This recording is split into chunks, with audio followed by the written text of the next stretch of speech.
O tema de hoje, a disponibilidade supera a qualificação. Eu já vou iniciar explicando esse tema para você, talvez você já tenha na sua cabeça. A gente, quando coloca esse tema, a gente não está querendo colocar contra, né? Por exemplo, se você estuda, continue estudando, se você faz faculdade, continue fazendo faculdade.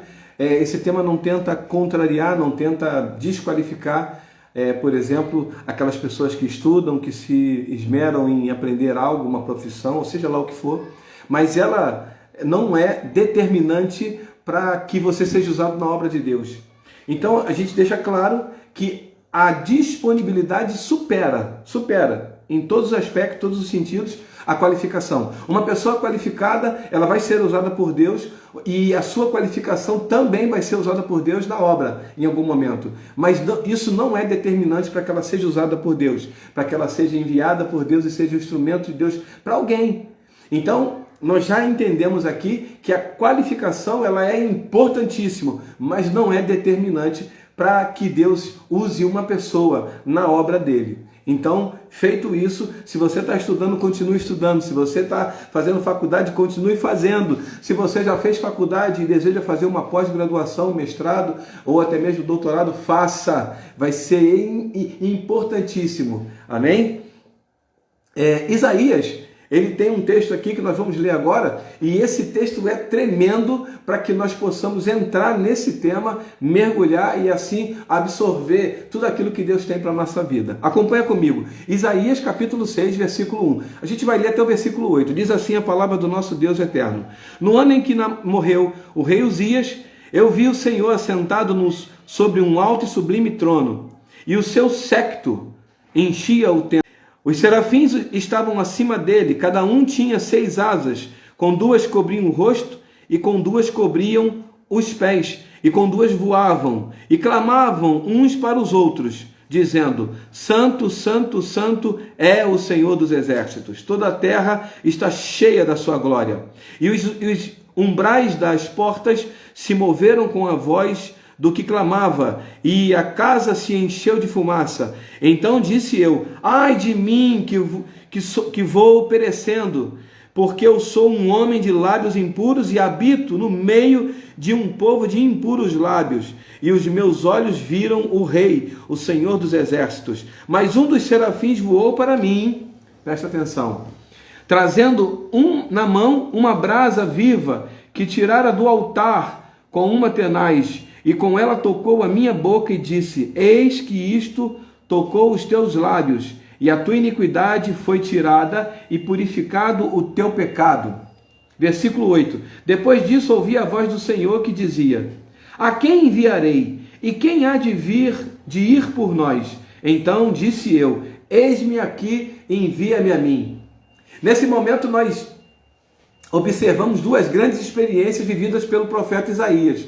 E o profeta Isaías, diga-se de passagem, ele foi um profeta extremamente importante, chamado por muitos historiadores, estudiosos, de o evangelista, o profeta evangelista, porque ele evangelizava, quando ele pregava acerca de Jesus, e por isso ele também foi chamado de profeta messiânico, um homem que tinha extrema importância. Ele, no capítulo 9, versículo 6, ele vai dizer: porque um menino nos nasceu, um filho se nos deu, e o seu nome será Maravilhoso, Conselheiro, Deus Forte, Pai da Eternidade e Príncipe da Paz. Esse profeta, ele profetizava sobre Isaías. Ninguém profetizou mais sobre sobre Jesus do que o profeta Isaías. No capítulo 53, ele dá uma descrição exata do sacrifício de Jesus na cruz do Calvário.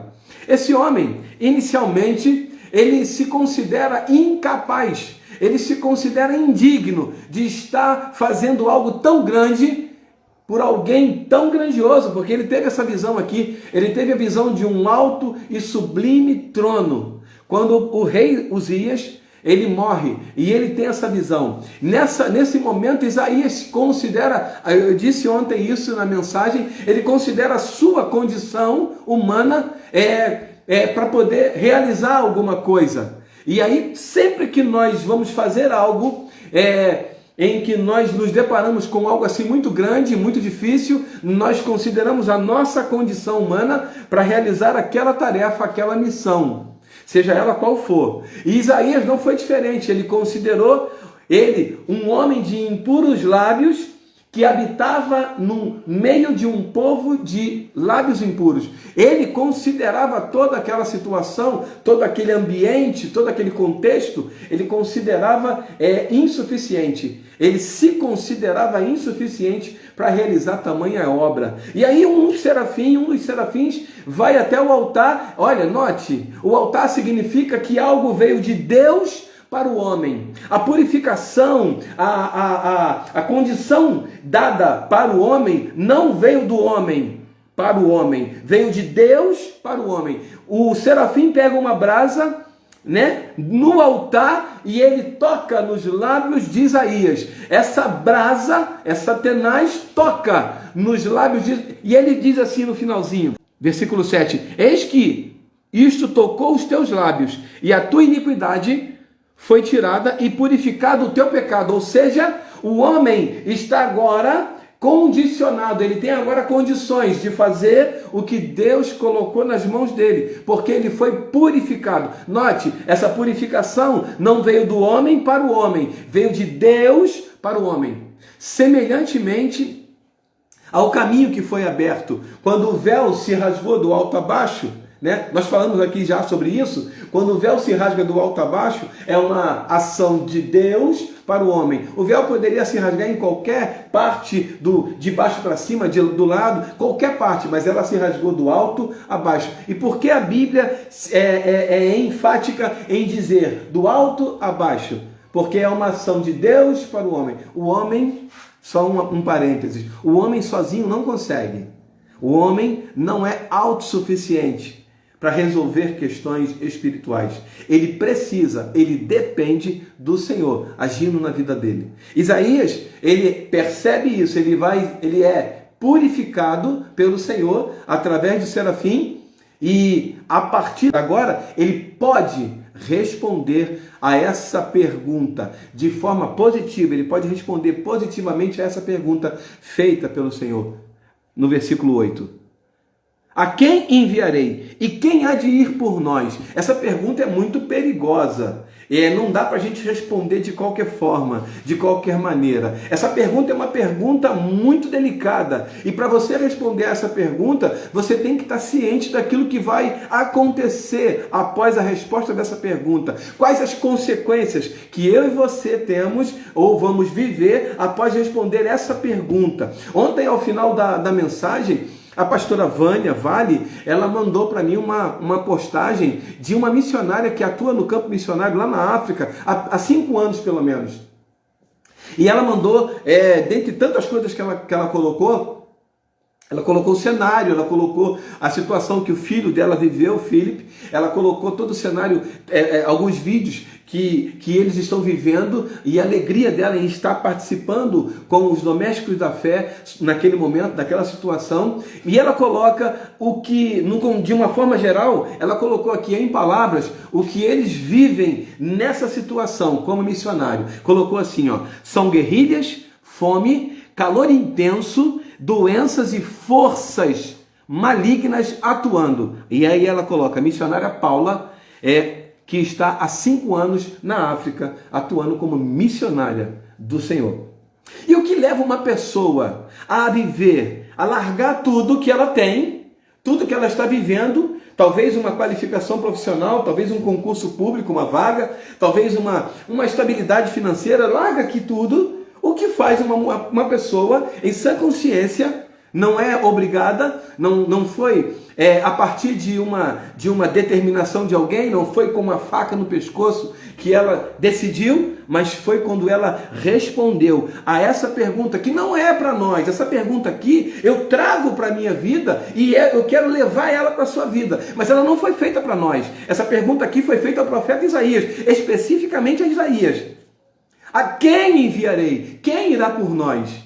Essa pergunta foi feita para Isaías, naquele contexto, mas eu pego essa pergunta para mim e eu em algum momento eu respondo para o Senhor: eis-me aqui, Senhor, envia-me a mim. Só que eu não quero que você responda isso agora. Eu quero que você entenda o que você vai viver depois que você responder a essa pergunta. Se você responder a essa pergunta de forma positiva, o que está reservado para você? Você precisa entender isso. Eu não estou aqui para poder enganar você e dizer para você: não, vai ser tranquilo, olha. Não, lá são guerrilhas, fome, calor intenso, doenças e forças malignas atuando naquele lugar, nesse contexto aqui. Pode ser que existam situações piores, mas existem missionários lá que estão dispostos a viver essa situação em prol do Evangelho. Alguns estão morrendo por causa do Evangelho. Alguns estão perdendo suas famílias por causa do Evangelho. E eles estão ainda nessa situação. Eles continuam perseverando lá. O que leva uma pessoa a perseverar em situações tão adversas?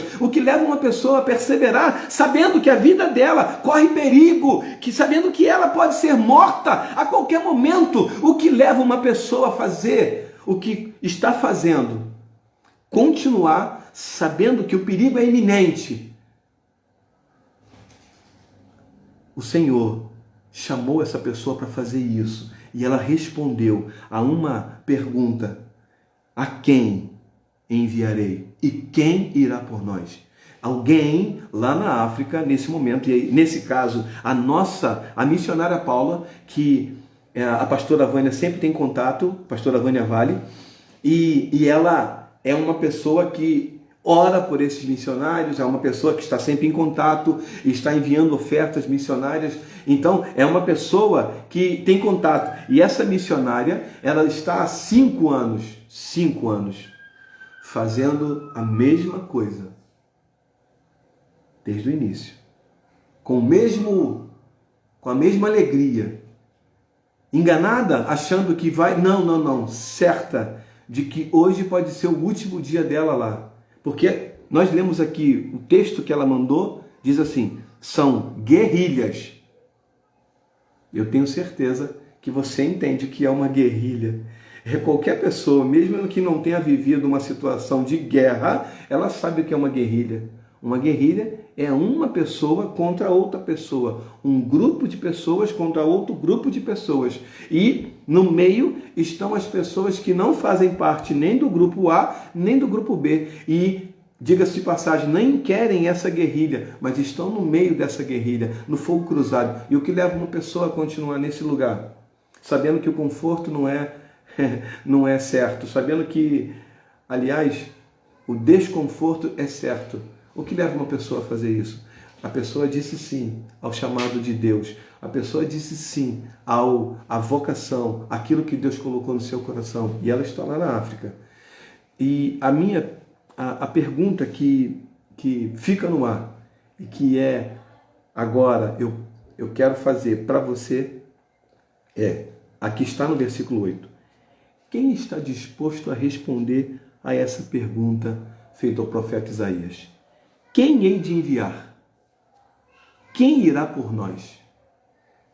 Quando o profeta recebe essa pergunta, ele inicialmente ele disse que não era capaz, mas ele levanta a mão e disse: eis-me aqui. Por isso nós iniciamos o texto explicando o tema desse estudo. O tema diz: a disponibilidade supera a qualificação. E você precisa se qualificar. Aliás, Deus vai usar a sua qualificação para alcançar vidas. Mas não é a sua qualificação determinante para que Ele use você. O que é determinante para que Ele use você em qualquer lugar, porque para essa missionária, a missionária Paula, Deus chamou ela para a África. Talvez Deus esteja chamando você para ser um canal de bênção na sua família, no seu trabalho, na sua faculdade, no seu bairro, no seu estado, ou em outro estado do Brasil, ou outros estados do Brasil. Mas o que quer que Deus esteja chamando você, para onde quer que Deus esteja chamando você, o que vai ser determinante para que você seja usado por Deus lá onde Deus vai colocar você, talvez em uma igreja, talvez em uma missão, talvez em alguma situação. O que vai ser determinante é quando você diz: eis-me aqui, envia-me a mim. A sua disponibilidade vai fazer toda a diferença para que você seja um instrumento de Deus naquele lugar que Ele vai te enviar, para aquelas pessoas que Ele vai colocar na sua frente. Talvez Deus tenha colocado pessoas nas suas mãos para você cuidar. E o que vai fazer a diferença não é a sua qualificação. E eu volto a dizer, ela será muito importante nesse processo que você está vivendo, mas não é determinante. O que é determinante para que você seja um instrumento de Deus é a sua disponibilidade. Quando você diz: Senhor, eis-me aqui, envia-me a mim. Quando você fala sabendo das consequências, em algum momento as pessoas não vão gostar de você, em algum momento as pessoas vão até te achincalhar, te humilhar, algum momento você vai ser injustiçado, em algum momento você vai ser esquecido, em algum momento você vai sofrer alguma coisa, algum dano que vai te fazer sofrer fisicamente ou emocionalmente, mas isso não vai parar você. Por quê? Porque você se colocou disponível, você sabe quem chamou você, você sabe quem está à frente da sua batalha, e aí você não para. É isso que faz essa missionária Paula continuar lá na África, fazendo o que Deus colocou nas mãos dela para fazer, porque ela sabe que o sofrimento é só um detalhe. Ela precisa ser um instrumento para alguém. E você é um instrumento para alguém. Eu não sei para quem, mas você é um instrumento para alguém. E Deus quer usar você em algum lugar. O que você precisa fazer? Se colocar à disposição dizendo: eis-me aqui, Senhor, envia-me a mim. Essa é a parte mais difícil da obra de Deus. Alguém entender que foi chamado por Deus para fazer a diferença. Eu não fui chamado por Deus para ser vitorioso. Eu quero ser vitorioso. Eu não estou dizendo aqui que não quero. Eu quero ser vitorioso. Mas não é essa a finalidade de Deus quando Ele chama alguém. A finalidade de Deus é que Ele use alguém como instrumento nas mãos dEle. Ele quer fazer com que as pessoas que estão em trevas venham para a luz. Através de quem? Através de você. Através de mim. E hoje nós estamos vivendo aí a eminência, né? Vamos dizer assim, como é que eu vou dizer? De uma repressão muito grande sobre aquilo que pode ou não pode fazer. E aí nós vamos ter que escolher fazer ou não fazer e sofrer as consequências. Mas Deus quer usar você. E o que Ele precisa? Simplesmente que você diga: eis-me aqui, envia-me a mim. Isaías entendeu isso. Isaías, ele entendeu isso. No início ele se achava indigno, porque ele era impuro de lábios e habitava no meio de um povo de lábios impuros. Mas ele entendeu que a ação de Deus purificou ele, dando a ele condição para que ele pudesse fazer. E Jesus fez isso por mim e por você. Jesus na cruz do Calvário, ele morreu pelos nossos pecados. O sangue de Jesus, diz a Bíblia, nos purificou de todo pecado. Agora eu e você estamos prontos para poder ser usados por Ele. O que Ele precisa? Simplesmente que eu e você digamos: eis-me aqui. E aí eu volto a dizer: você está disposto a responder essa pergunta? Quem hei de enviar? Deus perguntando para Isaías. E agora pergunta para mim e para você: quem irá por nós? Responda para você. Não precisa responder para mim, não. Responda para você. Diga dentro do seu coração: Senhor, eis-me aqui. Quando você faz isso, você se coloca no radar de Deus e Ele vai te alcançar. E Ele vai te levar aonde Ele quer. E Ele vai te levar onde precisa te levar para alcançar pessoas que precisam ser alcançadas. É dessa forma. Amém? Não pense que é a tua qualificação que vai fazer a diferença. Não, não. O que vai fazer a diferença é quando você diz: eis-me aqui. E a sua qualificação é extremamente importante. Aqueles que estudam, continuem estudando. Aqueles que estão se esmerando, continuem. Mas isso não é determinante para que você seja usado por Deus. Amém? Deus abençoe a tua vida. Que você seja um instrumento poderoso nas mãos do Senhor, aonde quer que Ele te leve. E pode ser que seja na África. Eu creio. Pode ser que Deus leve alguém para a África. Mas se não for na África, aonde quer que ele vá, ou melhor, aonde quer que ele te leve, que você seja um instrumento. E entenda, quando você diz eis-me aqui, no pacote tem tudo, tudo. Mas nada disso vai parar você. Amém? O que você está vivendo hoje talvez seja muito dolorido, mas não vai parar você, porque você sabe que Deus te chamou e Ele vai te sustentar e te fortalecer. Em nome de Jesus. Amém? Deus abençoe a tua vida.